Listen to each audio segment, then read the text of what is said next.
because we want to promote love, but love that is safe sex, and also is fun. So the condom is one of the tools that has been there with us for many years. We always say it's one of the ancient tools that has evolved over the years from people trying to use the skin and the intestines of animals to now what we have, latex condom. But it still remains the most effective tool for prevention of sexually transmitted infections, HIV and adolescent pregnancies. In Kenya, we've made significant progress in the HIV response, but we don't want to mistake our progress with success. So we are here to say that for us to succeed, one of the tools that people must admit and accept and destigmatize is a condom. And for a long time, even as parents, as religious leaders, we stigmatize the condom. And whereas we are talking to our children, those who do not want to have sex, about abstinence, we are missing options for those who are already having sex. And that is why we know that from the scientific part of where we are, the condom is actually one of the tools that can be used to not just prevent the pregnancy, but prevent HIV. On HIV statistics, last year we recorded about 22,000 new HIV infections, and we see 41% of those infections are coming from young people. And we also seen that where we were saying that we're going to end AIDS by 2030, it is impossible for us when our mothers are actually children. And last year we had about 250,000 adolescent mothers. It means that these adolescent mothers had unprotected sex, or were exposed to unprotected sex, and therefore they risked pregnancy, they risked an STI, and they risked HIV. Again, we are seeing these same mothers, when we find them when they are pregnant, it's usually at the last time when they are coming to deliver. And it becomes very difficult for us to prevent HIV with a young mother.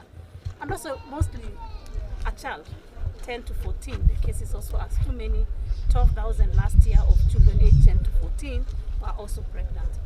So what we are saying is that we want to think about sexual and gender-based violence prevention, but at the same time, for the young people who are having sex for fun, we are saying that please have it safe. And that is why today we are saying safe sex. And safe is sex like safe. Thank you. Maybe one thing, Dr. Masha, one thing that stood out in last year's conference is the fact that the government still keeps imposing taxes on commodities like condoms. What is the progress with that to ensure that Kenyans can access condoms easily? Thank you very much. Currently, the challenge we have of taxation of condom is the taxation regime we have around tools and the products. And we know that when you get condoms through, for example, the public facility like KEMSA, those ones don't get taxed. However, it is the private sector condoms and also the ones that we get sometimes through donation, and we are working to see how best we can look at that tax regime and be able to work with all stakeholders and address that matter. We have our Mheshimiwa here, and she has committed to tackle that issue and address the entire whole government approach, because it's not just Ministry of Health. We have also Kenya Revenue Authority. We also have other departments that are responsible for taxation. So we do advocate as a stakeholder within this sector who are responsible for multi-sectoral coordination that indeed condoms should not be attracting any cost tax, because we know that a condom saves lives. Okay, before you go, Dr. Masha, how are our stock levels? Because I know we've had incessant stock outs of condoms in the country, especially of late, and also we've also had a challenge with faulty batters that have had to be recalled. So currently our stocks levels for condoms is good. It, however, can be better. We know that we've been operating with a gap over the years that has been growing in terms of resources, and this is as a result of that. Traditionally, we did rely on external resource for condoms, and as a government, we started putting more funds now for condoms, but still we have a big gap. We also have another bigger challenge as a country that over 80% of our condom market is from the public sector, and the other sectors, especially the commercial sector, only enjoys about 2%. And then when you look at the other ones we call the socially marketed one, they also get a less percentage, about 12. If you compare us with other countries, you find that, for example, in Nigeria, it is the other way.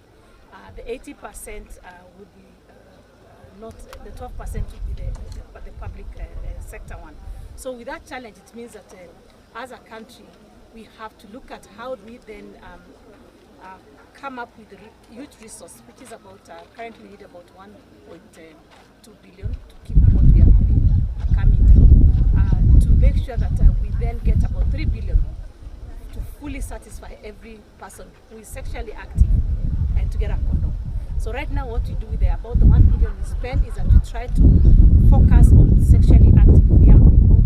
We have discordant couples, we have sex workers, we have men who have sex with men. And that's why sometimes you keep hearing people from the other sector saying where are the condoms, because if we have to buy for everyone, we need that budget of about 3 billion so that they are there for everyone.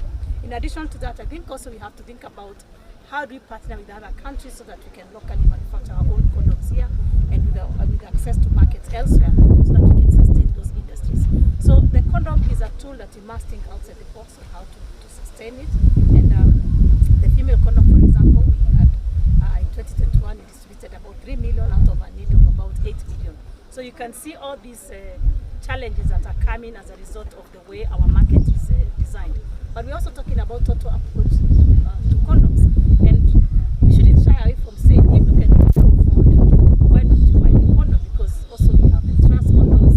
And for those who can afford to buy, let's not just buy other expensive gifts and forget the condom. So we also want to ask everyone tomorrow, if you are going to have sex and you're planning to have sex, when you're planning that sex, especially for young people, is going to take place in a place you're buying something else like a drink, please buy the condoms.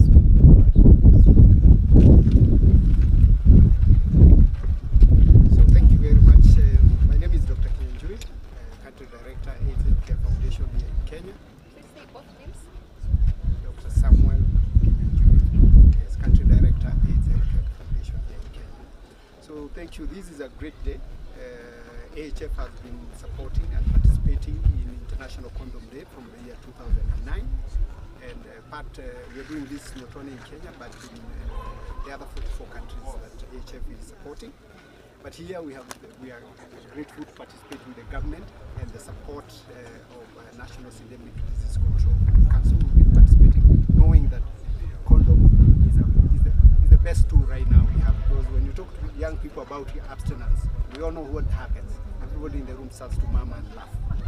So condom has an effectiveness of up to 98% prevention of not only pregnancy, which the young people really fear, but also STIs, and there are many. And right now we also have fear that there could be multi-drug resistant making rounds in the city, and HIV.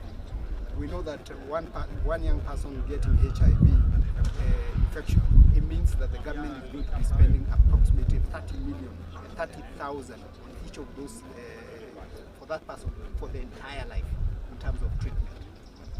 When you just factor in the commodities, you've not factored in the labs, you've not factored in the human resource. So it's a huge cost for the country, for the society to get young people getting infected. And the other thing that we are concerned for the International Condom Day is that the sufficiency of the number is not sufficient. Like Dr. Masha has already said, the government is providing like a third of the need. So that means 2/3. There's a huge gap. And in any society, we all know that we are going to have people who don't care how much things cost because they can afford, and that's okay. But there are people who need something that is in between there. They're happy to buy, but the price is going up. And mainly what is pushing the price up is the taxation. So if we can find a mechanism where the government can say the premium one we will tax, because it doesn't matter how much they cost, those who can afford will still buy. But there are people in the middle there who would like socially marketed condoms. Then there are people at the bottom of the pyramid who keep talking about hustler and who cannot afford for now. They will not always be there. We need to have a helping hand to make sure that we are providing these condoms also as part of the social safety net. We really are grateful if this can be done because it will reduce our transmission of HIV. Not only for the young people, we're also seeing 2 bumps. You know, the greatest thing that Dr. Masha also mentioned is that we're having 2 kinds of epidemics among the young girls and among the middle age, because the transmission is unlike. House B and C is a big issue. And then there is that 1 week monogamous or 2 week monogamous, where we stop using condom for a few days because we've known each other, then HIV transmission occurs. The key thing going forward is that you cannot abstain. I don't think of anything else that is as good as a condom to keep you safe, you and your loved ones. Thank you. Okay. Well, first is to say happy World Condom Day, International Condom Day. Today I'm very proud as a Kenyan legislator to see that we are celebrating this day with so many partners, government and so many partners. Nairobi County is also here. For me, condoms are necessary, all right? If you're going to have sex, you have to have protected sex, right? Because condoms will prevent you from getting pregnant, all right? And you can also be prevented from getting STDs and prevented from getting HIV. So if you're going to have sex, do it safe, all right? You know, we have a lot of teenage sex going on right now, okay? Peer-to-peer having sex, all right? So for me, it's the girls out there. If he doesn't have a condom, do not agree to have sex, because he will continue with his education, right? And you will most likely get pregnant, get an STD, get HIV. Because if he's not doing it with you with a condom, he's not doing it with others with a condom. And that means when you sleep with him, you're sleeping with everybody else that he slept with. So kwa wasichana wangu wa Kenya, si Nairobi peke yake, kama mutaenda na ule mtu ambao unafikiria ni sweetheart wako, ambao amekwambia anakupenda kabisa, mwambie kama tutaenda pamoja na condom. Kwa sababu kama unanipenda, hutataka nipate mimba, hutataka nipate ugonjwa ya sexually transmitted disease, hutataka nipate HIV. Na kama atakataa kutumia condom na wewe, huyo si mwanaume ambao unafaa kumpatia hata roho yako. Huyo si mwanaume ambao anajali maisha yako. Kwa sababu wewe ukipata mimba, yeye ataendelea na masomo, wewe ndio utaanguka, uende kuanza kuzaa huyo mtoto. Alafu kama hataki kutumia condom na wewe, ujue kitu kimoja, labda anaenda na wasichana 10. Na hao wasichana wote hatumii condom. Sasa akikuja kulala na wewe, ni kama umelala na yeye pamoja na hao wasichana 10. Na hujui huyo msichana amelala na nani, inakuwa community kubwa ambao kutoka hiyo community kuna wengine ambao wako na ugonjwa, kuna wengine pia ambao wako na HIV. Okay? Alafu juu yake utapata mimba. Na sasa hii wazazi wako wanahangaika sana kukuweka kusoma, kukuweka shule. Alafu unaenda unapata mimba, hujamaliza masomo. Kama familia yako iko na uzito ya umaskini, alafu wewe uende sasa uanze kuzaa, utoke kwa shule, hiyo familia yako itaanguka zaidi, kwa sababu umeleta mdomo mwingine kulisha, alafu expenses ya hospitali, na wazazi wako sahi watakuwa na gharama kubwa kuliko ile ya kupeleka shule. So leo World Condom Day, ninataka kushukuru serikali na partners ambao tuko nao ambao wamejitokeza leo, na kitu ambao ninataka kusema, condoms kuna ile thin. Sasa kama unataka ngozi kwa ngozi, hiyo thin utasikia kama kuna condom. Kuna ile studded, kuna ile ribbed, kuna rangi tofauti, kuna flavor pia, unaweza kuna vanilla flavor, unaweza kuna flavor zingine. Tafadhali, condoms are safe and condoms are sexy. So if you're gonna do it over Valentine,